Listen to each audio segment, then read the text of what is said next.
els consolida com els més veterans de Catalunya atorgats per organitzacions de persones amb discapacitat i els de major trajectòria al llarg dels anys del nostre país, per a reconèixer persones, empreses o entitats que promouen la igualtat d'oportunitats de les persones amb discapacitat. S'acorda atorgar el 20è Premi Aspit a l'empresa La Tasca desenvolupada per Travel Experience. Travel Experience és una agència de viatges d'Andorra especialitzada en l'organització de viatges i vacances per a persones amb discapacitat. Agrair a Aspit aquest primer premi per nosaltres. És un recolzament al nostre esforç i a la feina que estem fent, que no és ni més ni menys que intentar normalitzar el turisme, normalitzar el viatge i l'oci. S'acorda atorgar el 20è Premi Aspit a la innovació a la tasca desenvolupada per Ferrocarrils de la Generalitat de Catalunya per l'accessibilitat de la línia ferroviària de Lleida-La Pobla. Els he de dir que és un any molt important per Ferrocarrils de la Generalitat. Estem a 15 dies de tenir la darrera de les nostres estacions adaptada.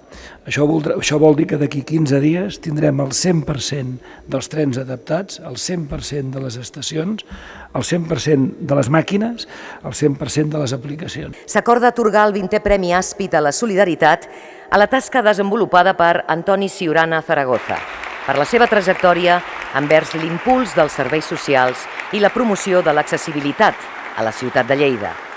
Hi ha hagut un canvi important a la nostra societat i m'agrada haver-hi contribuït.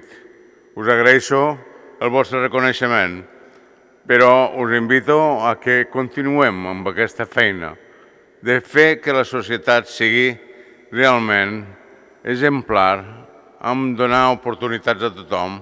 S'acorda atorgar el 20è Premi Aspit a la comunicació a la tasca desenvolupada per Josep Maria Soro.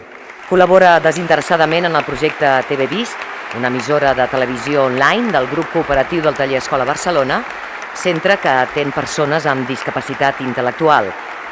És per aquest motiu que la Junta Directiva de l'associació Aspit decideix atorgar el Premi Aspit a la comunicació a Josep Maria Soro, al considerar que amb la seva implicació desinteressada en el projecte ha significat una acció de sensibilització social entorn al món de la discapacitat. És molt especial també aquest premi perquè suposa un reconeixement a tot un col·lectiu. Suposa un reconeixement a un projecte, que és el que us han explicat ara mateix, la primera televisió online feta al nostre país per persones amb discapacitat intel·lectual, que quan el van posar en marxa pretenia fomentar la formació perquè les persones amb discapacitat intel·lectual poguessin trobar feina. Però, a banda d'això, a més, ha estat una finestra per visibilitzar tot un col·lectiu i també per empoderar-los, que és el que fa falta moltes vegades amb aquest col·lectiu. Nosaltres, en definitiva, el que els donem són eines molt bàsiques de periodisme, una càmera, un micròfon, però en definitiva el que fem és donar-los la veu amb ells perquè puguin explicar tot allò que els passa, tot allò que pensen, però des de la seva mirada i amb la seva pròpia veu i defugint els discursos paternalistes que moltes vegades acostumem a utilitzar les persones que no som discapacitades i que parlem dels altres. I per tant, pensàvem que el millor que podíem fer era donar-los la veu. I avui, i pensem que és un acte important, jo he demanat a dos reporters del TV Vist, a la Isabel Guinaldo i al Nil Martínez, que m'acompanyessin i que els donés la veu perquè ens expliquessin molt breument què és el que hem descobert, què és el que hem après en aquests més de 3 anys que portem fent tele. Hem vist que tots són com són. I que n'estem orgullosos. Hem vist que necessitem una escola per tothom. I que hi ha massa persones com nosaltres que no tenen feina. Hem vist que hi ha persones amb discapacitat intel·lectual que no poden votar. I moltes que lluiten per tenir una vida sexual plena. Hem vist que alguns locals no es deixen entrar. Però també hem vist que són capaços de moltes coses. I les volem fer.